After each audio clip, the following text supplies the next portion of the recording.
Nākotnes enerģētikas līderi Latvijā ir kompetenču attīstības programma, kura paredzēta nozares profesionāļiem un speciālistiem. Programmas mērķis ir sagatavot nākotnes enerģētikas līderus, kuri risinās nākotnes enerģētikas problēmas, veicinās enerģētikas ilgtspējīgu un inovatīvu attīstību Latvijā. Nākotnes enerģētikas līderi Latvijā ir daļa no Pasaules enerģētikas padomes. Kopīgi mēs veicinām atbilstošas enerģētikas politikas veidošanu.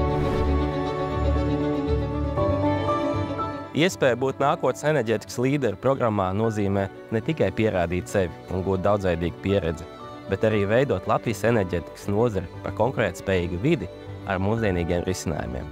Man nākotnes enerģētika nozīmē pētījumos pierādītu un drošu mobilitāti, kas balstītu uz tehnoloģijām, kas domāti cilvēcei, lai arī es pats, tās lietojot, jūtos ērti un droši. Enerģētikas līderi nav tikai inženieru tehnisko zinātņu pārstāvi. Galvenā atslēga ir aktīva interese par nākotnes enerģētikas izaicinājumiem un gatavība meklēt atbildes programmas, pasākumos, projektos un diskusijās. Ikdienā strādājot ar ekonomikas jautājumiem, redzu, cik svarīga ir mērķtiecīga savstarpējā dažādu jomu profesionāļu sadarbība, lai veicinātu valsts kopējo enerģētikas nozares konkurētspēju.